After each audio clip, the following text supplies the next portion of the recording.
live stream. Learn to animate a scratch sprite in real time and bring it into your video projects or even your Zoom calls. Learn how to mix audio clips in the Scratch sound editor. Plus, learn how to make something happen after you click the stop sign. All this and more coming up on the Chromeworks live stream.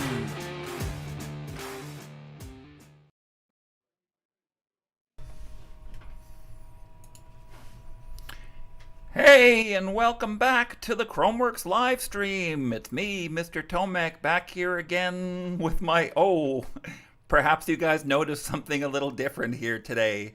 I'm actually a cartoon character today, and that's what today's live stream is about, actually. I'm going to be explaining to you guys how to take a character in Scratch and animate it in such a way that you can actually bring it to life live, and then use it for different purposes. And so we're going to go into a little bit of a detail in that in my video that's being released at 11 o'clock this morning. And I'm going to give you guys a little preview of it right now.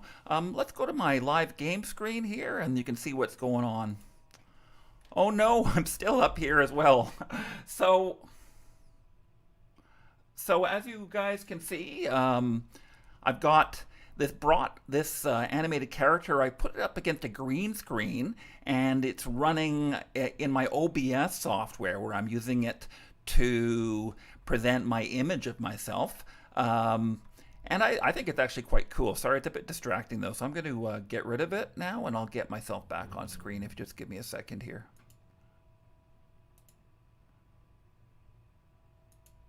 There we are. Okay, Mr. Tomek's back for real now. So there's all kinds of stuff you can do with this technology. I just think it's a really cool idea. I've used it for video segments in the past before. The idea is if you want to have a narrator or something for your video, you don't necessarily want to spend all the time animating every single breath that the person takes. And so with this software, all you have to do is click the green flag, and you can see that right away it starts tracking your mouth movements. When I talk, it talks, and when I stop, it stops as well. I can hit different buttons to make it do different things. If I hit the space bar, it smiles. If I hit the up arrow key, it raises its arms like that. If I hit the left arrow key, it raises its left arm. If I hit the right arrow key, it raises its right arm. If I hit the down arrow key, it nods its head. You can see that.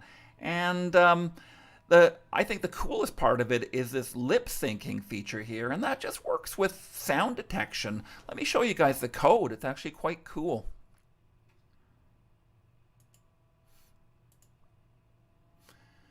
So all I'm doing in here is using the sensor block that's called loudness, and you can find that in the light blue sensor blocks. And I'm just saying if the loudness is greater than a certain number, then we're going to just randomly pick from one of these costumes that I have here. Let me show you my costumes for this character. I've got a bunch of costumes for blinking my eyes, and you can see that when I stop talking, my eyes just start blinking. Let me show you that right now. Yeah, so the eyes blink kind of randomly, and then we've got some talking ones here, and they're just lip movements that look kind of like speaking, right?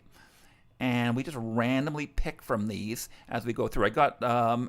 And I have the smiling costumes here as well. You can see that the head and the body are both set up in different sprites, and that's important because sometimes you're going to want to animate your arms moving around and your head moving around at the same time, especially because you're going to want to, you can't, and if I put this all in one costume, the problem would be that I would have to come up with every single combination of things that could happen. So if I wanted to talk with my arms up, for example, I would have had to come up with a bunch of costumes with the arms up and the mouth in different positions. So by putting this into two different costumes, I'm able to manipulate the two different parts of it simultaneously, and I think that's really cool.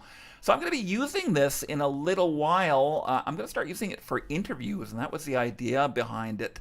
What we're going to basically when we're dealing with kids in Scratch, I want to start talking to more influential scratchers, people who are active in the community, most of them teenagers, not really kids. So some of them are very happy to talk to me, but they don't always necessarily want their faces on camera. So what I'm going to be doing here is using this software and coming up with a different animation for each person who I talk to. And then I'll be using this software to conduct the interview so that I can talk to something that's like a real person, and so that you can see something that looks like an interview. You guys have seen some of my other interviews, the ones I've done with my son Jeffrey, for example, where there's two faces on the screen. I just want to stick to that same format, but do something kind of interesting with live action cartoons. So you guys can look forward to that in the next couple of weeks. I was in the middle of showing you the code, so let's go back and have a look. I'm joined, by the way, by Top Secret Asian, my handy moderator. Good morning, sir. And there's almost nobody else online today. I'm not seeing anyone over on Discord, and I'm not seeing anyone over on YouTube. If you're lurking, please do drop in and say hello, and I'll give you a shout out on the stream. So this script, as I said, is the part that does the loudness detection. So it's just looking to see if that loudness value gets above a certain number, and if it does, it stops the other scripts in the sprite and then starts picking random mouth patterns. And it does that until I stop talking.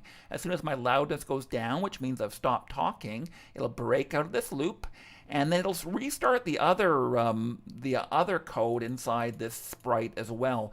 So stuff like smiling, for example, is superseded by talking. So if I hit the space key to smile here, for example, I want to resume and start talking again and so I'm going to break out of those other scripts. And so all of this code here works kind of the same way. There's a whole bunch of elements here.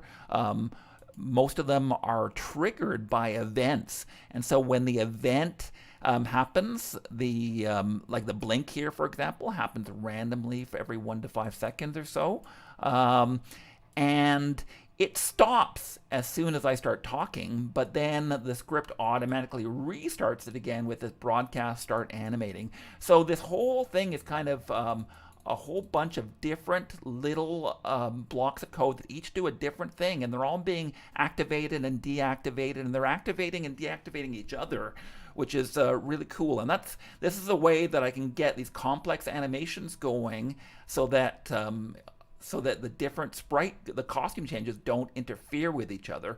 I mean, everything that's happening in this head is all controlled costume changes inside one character. So how do we get it if there's two different things happening at once, like a keyboard input and a speech input, for example? How do I get to resolve that conflict? And so I've done that by using these events where different blocks of code start and stop each other. So I'm going to be giving you guys the full rundown on how that all works.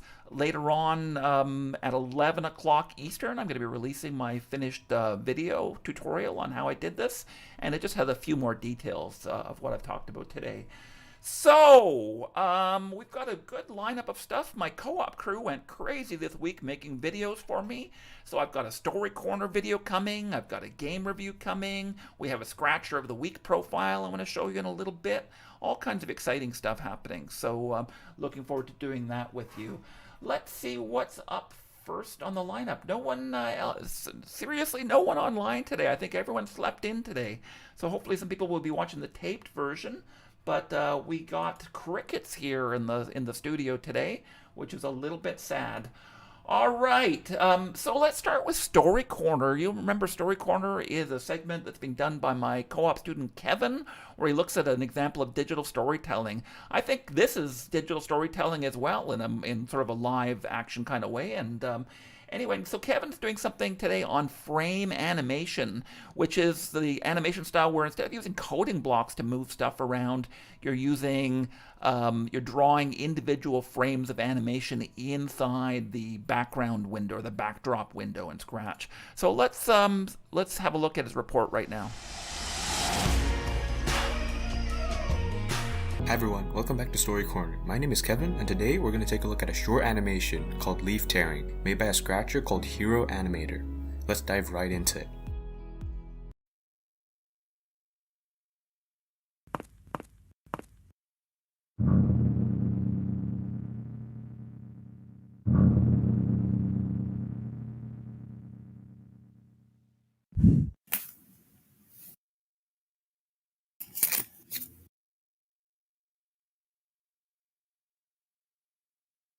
Why did you? Because I can. Because I can.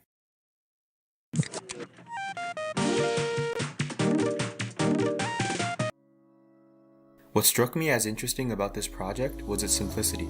Looking inside the project, you'll see that the Scratcher manages to tell a fun little story with very few sprites, and surprisingly little code. Here's why this is interesting. Most animations use big and complicated code to make their animations good, but this one uses way less code and still creates a good animation. You'll notice that the Scratcher drew a ton of costumes. This is an example of frame animation, which is why there isn't a lot of code involved in the animation. Well, you might be wondering what frame animation is. A frame animation is an animation created by playing a series of similar drawings or pictures at a certain pace. The faster the pace, the smoother the animation will appear. A good example would be a flip book, which is a kind of comic book where you have to flip it at a fast pace using your thumb, resulting in seeing a short animation. Looking at the costumes involved in the animation, you'll notice that this Scratcher had to draw out every movement one by one, like making a flip book, where you have to draw out all of the detailed pictures or scenes so that the animation can run smoothly. As you can see, the creator controls the sound effects by detecting the costume number. Now this might not seem very special, but it does save a lot of work and time for the Scratch animators. Here's a short and simple animation I made myself.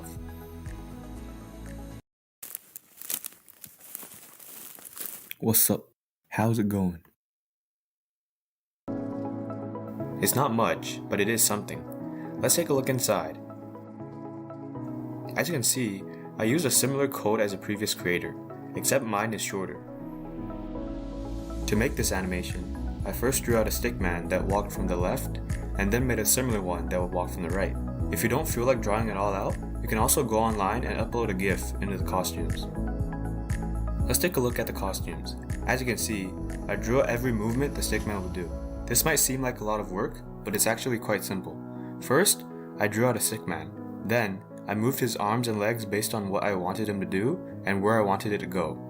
Remember to move your character's arms and legs slightly each time you move onto the next costume, or else the animation will appear glitchy or laggy. If you're still not sure about what's going on, feel free to just Google frame animation, go to images, and draw your costumes based on the image diagrams.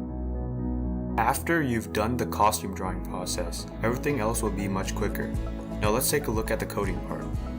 This block of code here basically just plays the animations and then plays the sound effects based on the costume number, which is the little number at the top left of each costume's thumbnail. The same logic applies to other cases, such as loops, if-then statements, etc. I added a wait 1 second block here because the what's up sound and the how's it going sound would overlap if I didn't add it. The second stickman character is very simple. I just made it switch costumes and play the how's it going sound when it receives the message sent after the stickman said what's up. The rest of the code used here is basically the same as the code used in the stickman 1 sprite. Again, you can use this kind of code to make all sorts of animations, or to just save some work and time. A reminder to convert your costume drawings to vectors before you start. That's it for today's Story Corner, and I remind you to keep scratching. If you like this video, don't forget to give it a thumbs up and hit the subscribe button for more awesome Story Corner videos.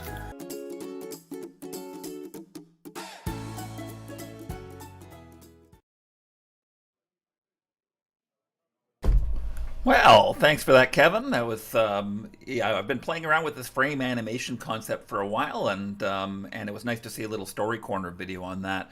Oh, I'm finally joined by somebody on the stream. Yeah. Crazy Kirby Boy is here. How are you doing today? Thank Hey, you. I'm doing good.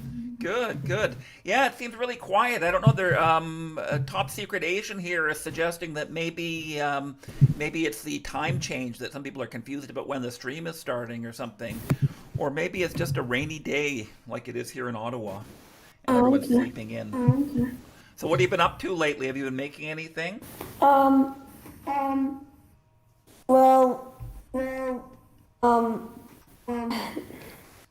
See, Come on, spit it out.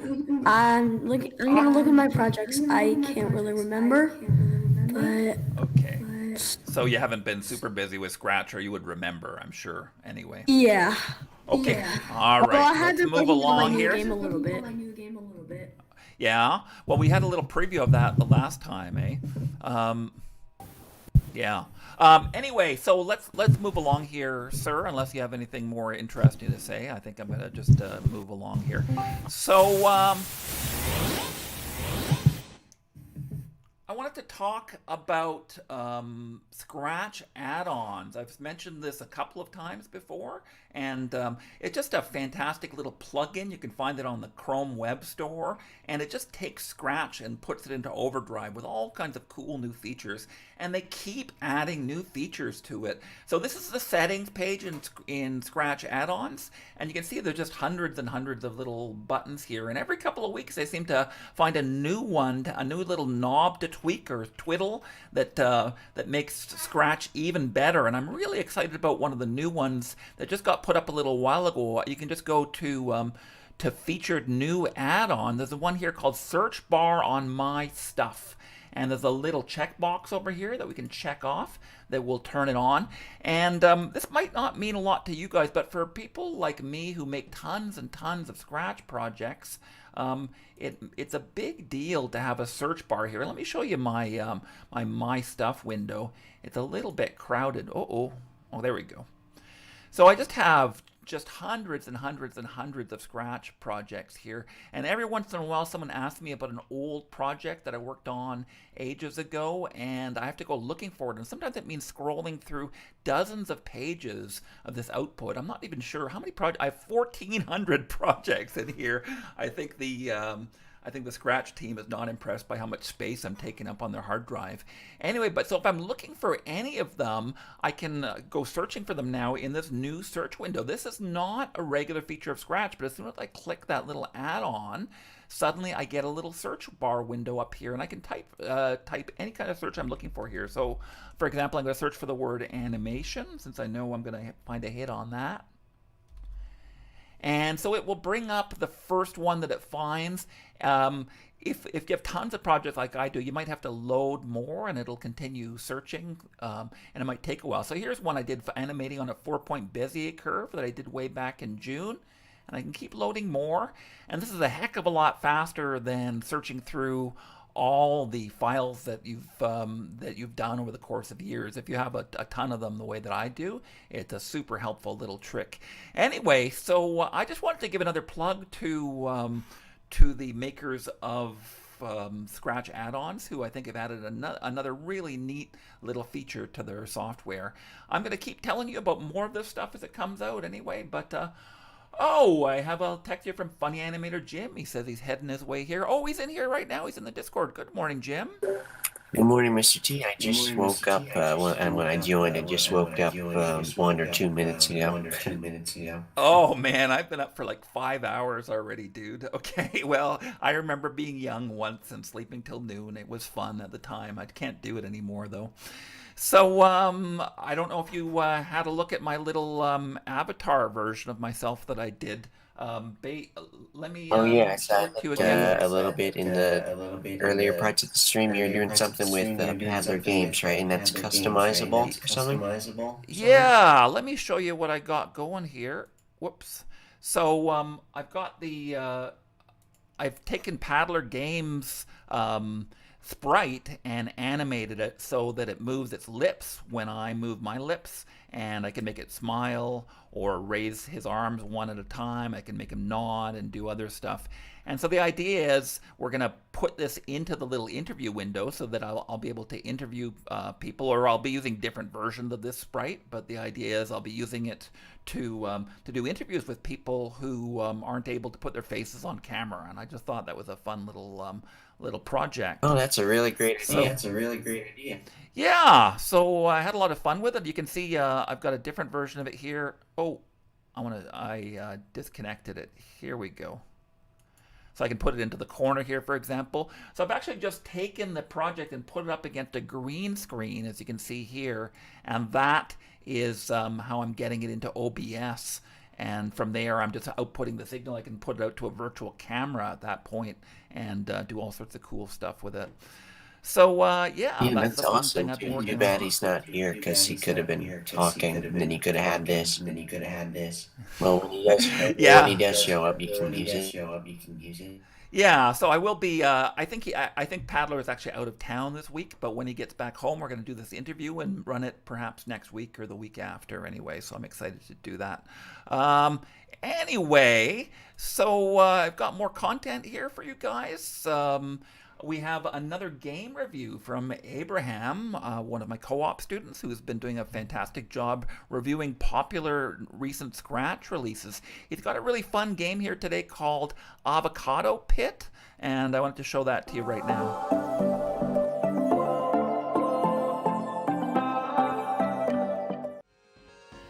Welcome back to another game review, and today we'll be looking at the Avocado Pit by Coder D6.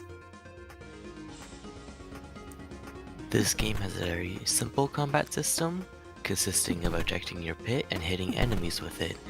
However, you must keep in mind to pick the pit back up, or you will not be able to deal any more damage. Your health is in the top left, as yellow borders with green inside them. Personally, I found it much easier to bounce the pit against the wall so that the pit comes back to you, rather than just throwing it across the hallway and having to walk all the way around the enemy to pick it back up.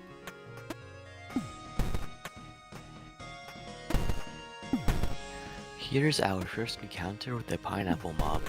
It can shoot 4 spikes at once, but is not very difficult to fight against once you are on a side where the spikes do not reach. The map tends to change color palettes from time to time. A very big part of the game are the sprites and animations. I believe them to be very well done and is a major factor in why I chose to review this game. Avocado Pit does not have an ending and continues indefinitely. These types of games are good when you are bored with nothing else to do. While Avocado Pit has stunning graphics for a Scratch game, it ultimately suffers from a lack of content. However, I still feel that this game is worth checking out for yourself. If you enjoyed this game review, please like and subscribe, and I'll see you next time.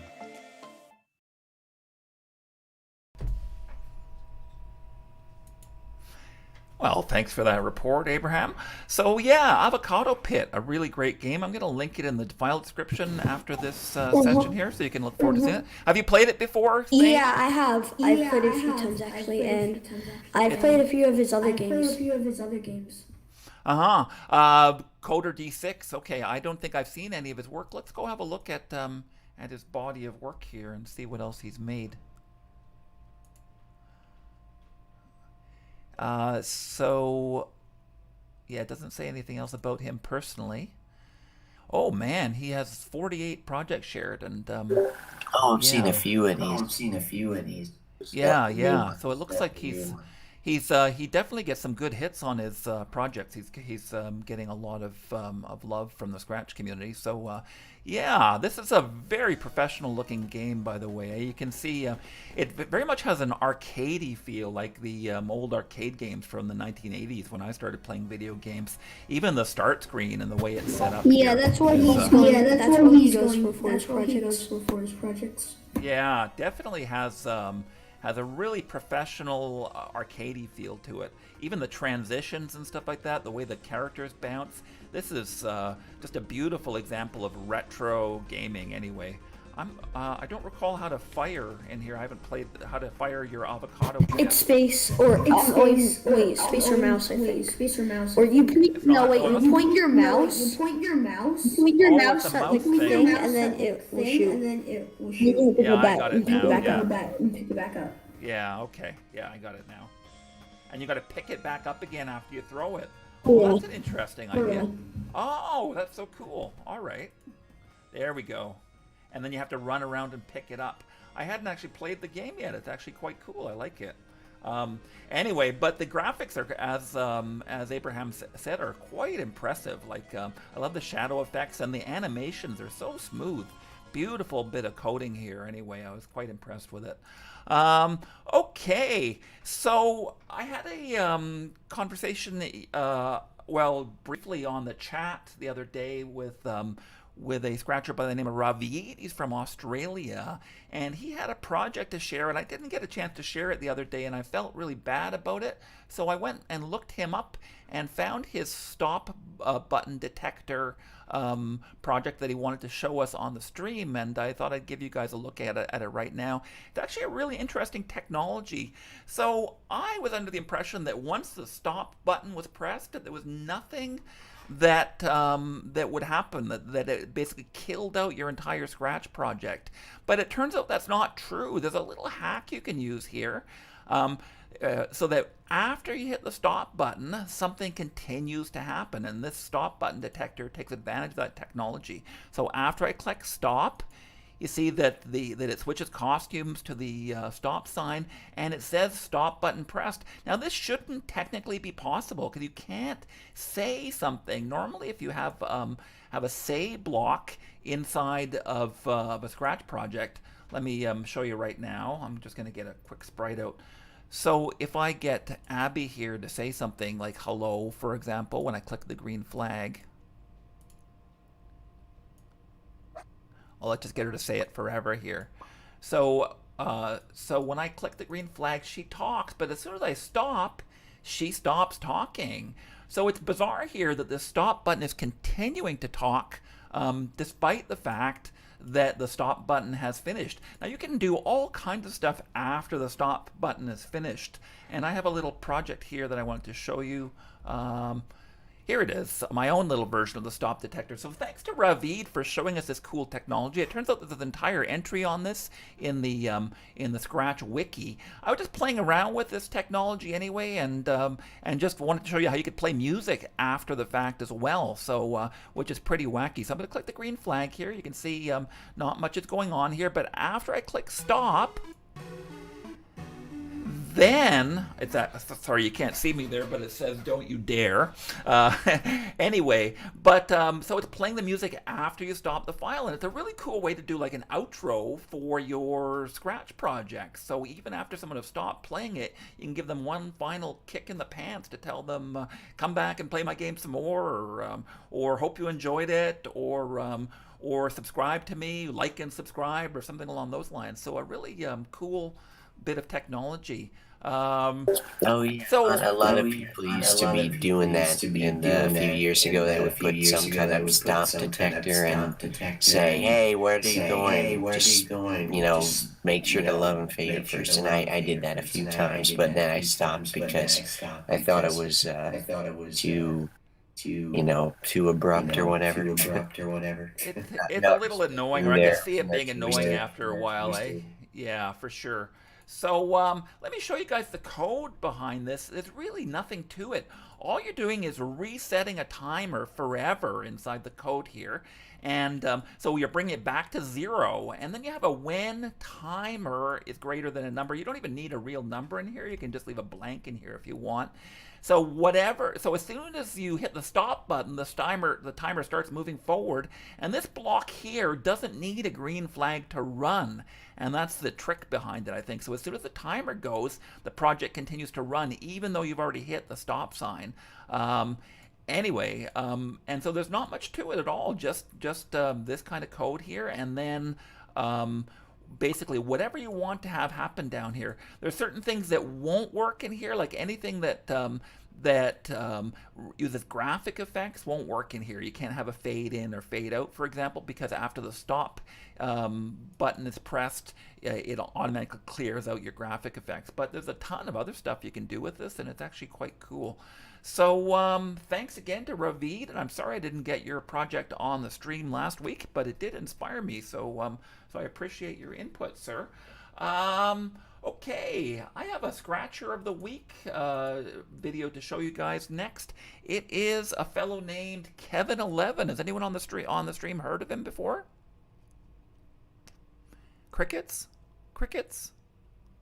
Really? No one's heard of him before. So he's the number 21 Scratcher in the world, apparently, and he's from my home country of Canada. So no, I said Kevin11. So Jim just said he thought I meant Heaven 11. No, it's Kevin 11. Anyway, so Aiden went out and had a look at Kevin's body of work and put together a little video for me. So I'm going to show you that right now.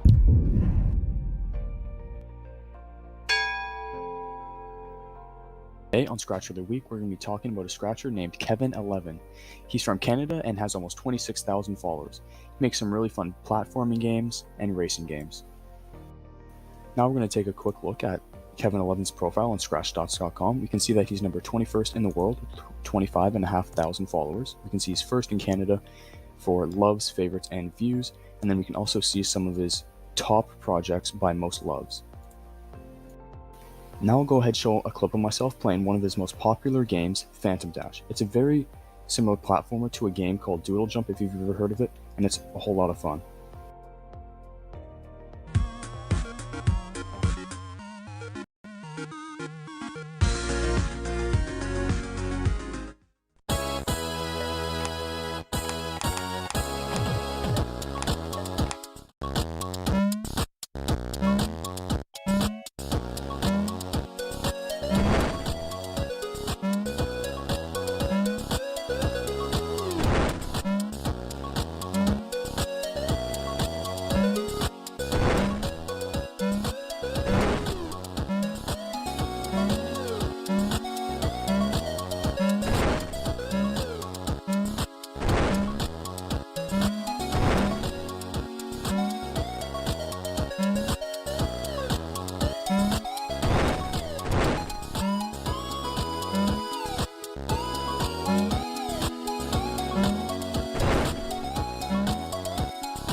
Today on Scratcher of the Week, we're going to be talking about a scratcher named Kevin11. He's from Canada and has almost 26,000. Whoa! We had a little bit of a technical glitch there. I think that that Aiden's video restarted itself somehow. Okay, I apologize for that, guys. Anyway, we can just carry on. He was kind of wrapping up there, and one thing Aiden didn't mention is the Michael Jackson tie-in to that video. Of course, there's a Michael Jackson character, and the song playing in the background is Michael Jackson's Thriller, a really great Halloween-themed game for sure. Anyway, here's some of Kevin11's other body of work. He's a very prolific gamer. He's a Canadian. He goes to the he's a student at the University of Toronto right now, and he's made a bunch of really fantastic looking games. Every one of these is a really professional bit of work here. I'm just going to load up a random game here and just show you what just the quality of his games. Like every single thing that he makes is a beautiful arcadey little piece of work that's just professional and polished and really impressive. So let's play the game here. So we've got a beautiful Mario themed game here that's working quite nicely. The animations are super easy and it's all very, very arcadey. I'm just really impressed by this guy's work. Anyway, so that's another featured scratcher for you. I'm sorry about that video cutting out on us. I'm not quite sure what happened there. All right, so what else did I want to talk about today? We have one more little video clip that I wanted to show you, and that was a little clip. I asked Abraham this week, he had some spare time, I asked him to look into the audio editor in Scratch and some of the ways that some of the more advanced stuff you can do. Most of us know how to import audio into Scratch using the upload sound tool, but the idea of mixing different clips together, selecting clips and mixing them up and manipulating them by selecting little bits of them is something that we haven't really gone over in great detail. So I asked him to do a little tutorial video for you, and that's coming up When right it comes now. to audio in Scratch, you're given quite a few options. However, sometimes they might not fit what you need. So I'm here to teach you a few tips and tricks about Scratch audio.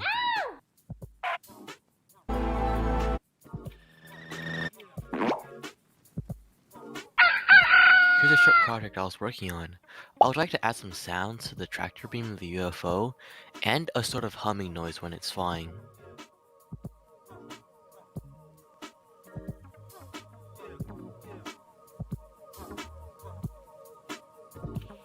The website I use to take some quick sound effects from is mixit.co.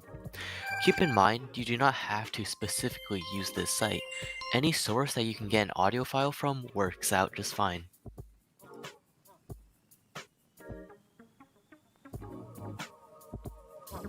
First, you need to import your audio file into the Scratch editor.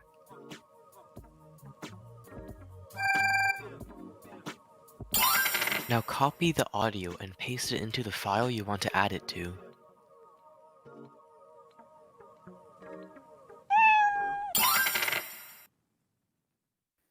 At this point, I start playing with the audio to see what sounds the best. I thought the pause after the second sound effect was too long, so in order to delete just that part, select it by clicking and holding over it, then click delete. Here's a short time lapse of me tinkering with the rest of the audio file.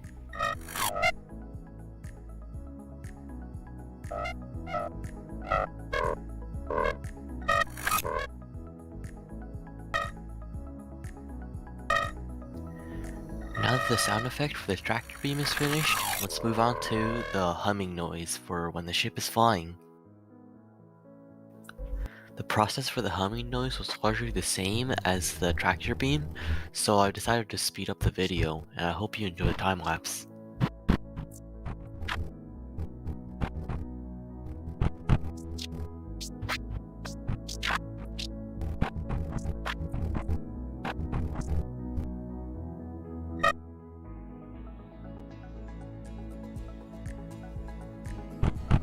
As the time lapse ends, let's see the final product of our audio tinkering.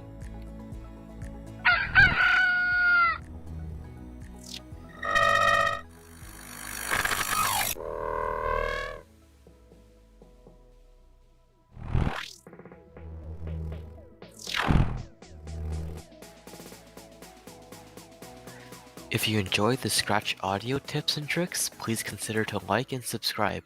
I'll see you next time.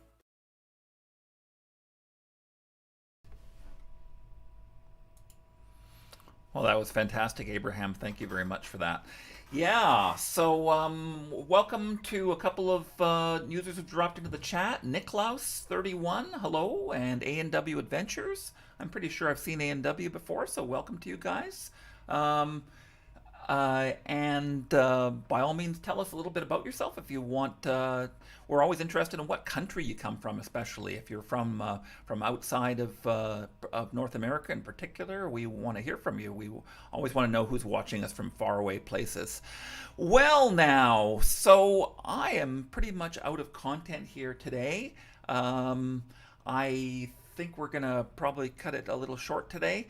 As I'm just gonna remind you guys that at 11 o'clock, my full video on how to make my animated character based on the Paddler game sprite is gonna come out. It's just a 25-minute quickie tutorial, but it'll teach you how to use the project yourself. I never did share the project with you guys in the chat, so why don't I do that right now before I go?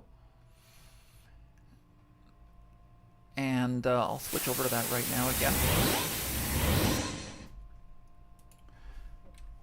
So this is the project if you guys want to play around with it yourselves. I'll put it in both the chats here.